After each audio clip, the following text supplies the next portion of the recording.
Hello everyone, welcome to this video. Now let us discuss some examples and problems based on Fourier transformation. So have you ever wondered, whenever you are recording some kind of audio or video, there is always a kind of noise associated with it, right? If you are making some kind of video, there could be some background noise or the device noise or anything of that kind. So that means your audio is nothing but a signal, right? It is of this form. So it is basically a signal, right? So it could be dense or depending on what is the pitch and everything like that. So you have a signal which has certain kind of noise embedded in it. Say I'm calling this to be the noise. So this is the noise which is embedded in this particular signal. So how you wanted to get rid of this noise? So how can you do that? How to get rid of noise present in the signal? So there's this operation which is known as denoising.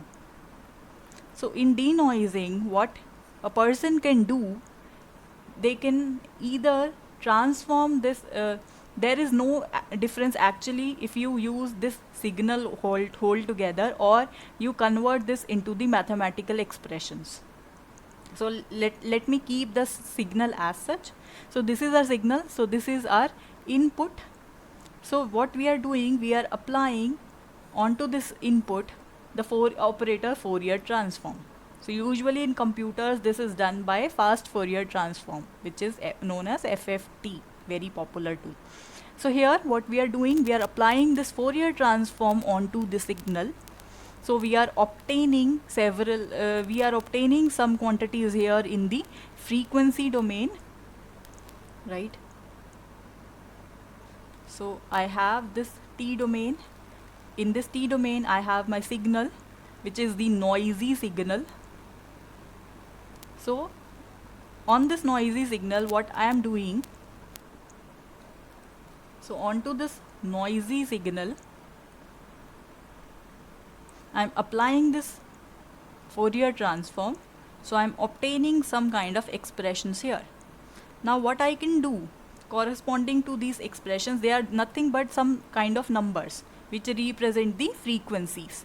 So now if you have this knowledge that noise always correspond to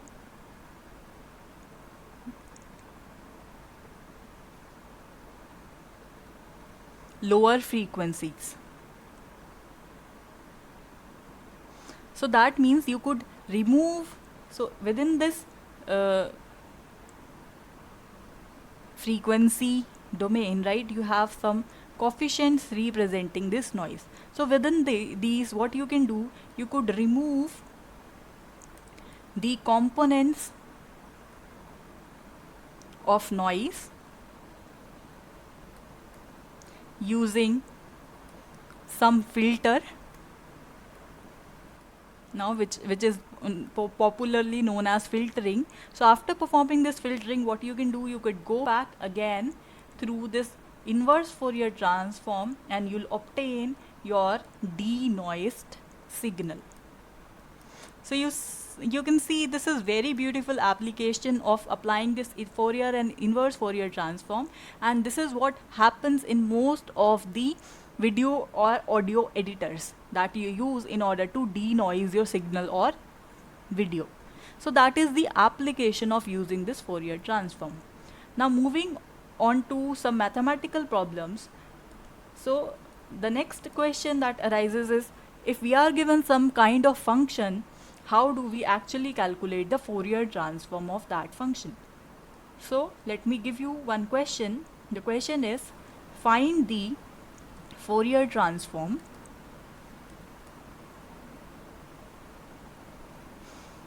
of the function. Now you are given some piecewise function which is defined to be 5 in the interval -2 to 2, right? So this is given to be closed interval, and 0 otherwise.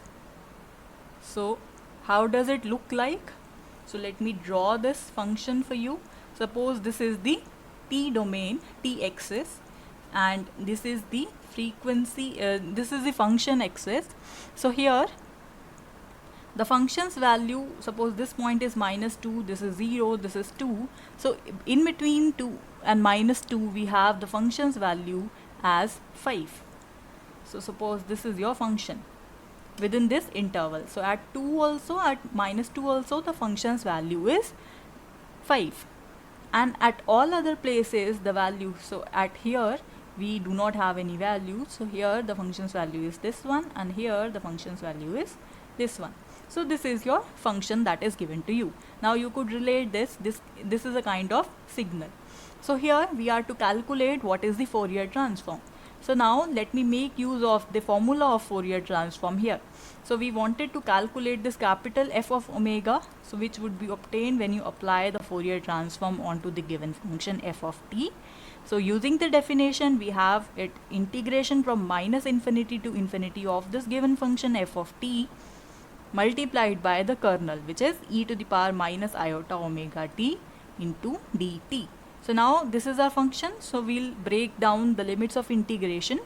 So we will have it from -infinity to -2, the same thing. Then from -2 to 2, the same thing. And then from 2 to infinity, the same thing. Now here the function's value is 0, here the function's value is 0, because that is how the function is defined. So we only have, so this is 0, this is also 0, so we only have to calculate this integral from -2 to 2, and the function's value is given to be 5 here. Right, so we can very easily perform this integration. So when you perform this integration, you have 5 outside, e to the power minus iota omega t divided by, now performing this integration with respect to t, so this term would come in the denominator, and we have limits of t varying from -2 to 2. So we obtain -5 upon iota omega e to the power minus iota omega 2 minus e to the power plus iota omega 2, right? So now we can use this expression. So you already know what is sine theta in terms of exponential. It is e to the power iota theta minus e to the power minus iota theta divided by 2 iota. So using this expression, now I have the term of this kind. So this is your theta. So accordingly, this expression here becomes equal to -5 by iota omega as such, and this thing is minus sine 2 omega, so omega 2 or 2 omega into 2 iota. So when you solve this, minus minus becomes plus, iota and iota cancels, so you have 10 divided by omega into sine of 2 omega. So this is the function that you were required to calculate here. So this is the Fourier transform of the given function. So let us discuss one more question related to this. So the statement of the question is, you are to calculate the Fourier transform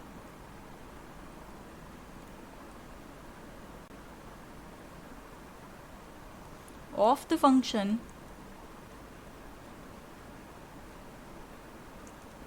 f of t if it exists. So that means here we also have to check whether our function is eligible for the application of Fourier transform or not, right? So this is the given function. So the function is defined like this. Whenever t is less than 0, its value is 0, otherwise its value is e to the power minus alpha t, right? And alpha is always a positive quantity. So this is given to us. So here, first of all, we have to check whether this the Fourier transform of this function exists or not, right? So for that, what we have to check? We have to check whether this is piecewise continuous or not. So that means we are to check whether it has some kind of jump discontinuity or not. So because you can see the breakpoint here is at t is equal to 0. At t less than 0 we have the value as 0, t greater than 0 we have another value, so there might be discontinuity at the point 0. So we'll check at t is equal to 0. So at t is equal to 0 function has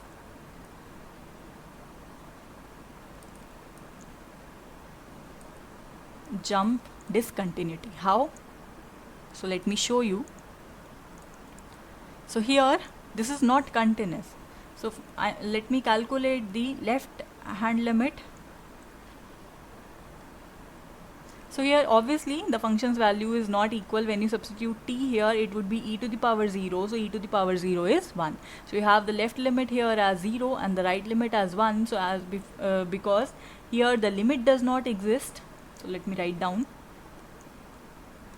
Here the limit does not exist. Therefore there is a discontinuity at t is equal to 0. And why this is jump discontinuity? Because here we are from the left hand side the function's value is 0, from the right hand side the function's value is 1. So there is some kind of jump here, right? So that is why we say this to be the jump discontinuity. And moreover, so that means we can say we have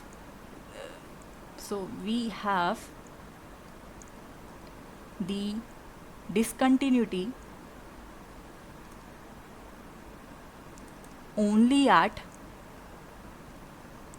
one point, that is t is equal to 0. Therefore we can say, therefore the given function f of t, that is piecewise continuous. So our first condition is satisfied, right? So this first condition is satisfied. Next we have to check for absolute convergence. So for that we'll consider this integration from minus infinity to infinity of the absolute value of the function. If this comes out to be finite, we'll say this is absolutely convergent. So here we'll break our interval again from minus infinity to 0 and then from 0 to infinity. So here from minus infinity to 0, what is the function's value? It is 0. So we have 0 dt, and here we have the function's value as e to the power minus alpha t dt, right? So now this becomes, now first integral is 0, so we have e to the power minus alpha t upon minus alpha, and the integration limits from 0 to infinity, so we have minus 1 upon alpha outside. So this is e to the power minus infinity minus e to the power 0. So you can perform this calculation, right?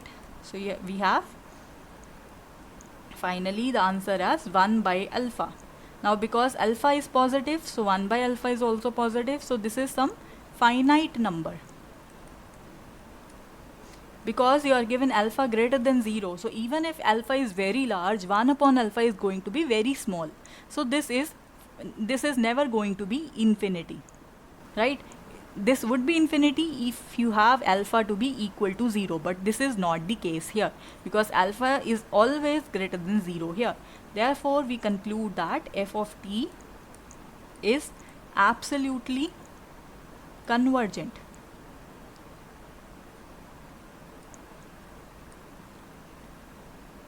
So that means our second condition is also fulfilled. So now we are ready to calculate the Fourier transform of this function. So your Fourier transform would be defined according to definition. It would be integration from minus infinity to infinity f of t e to the power minus iota t dt. So here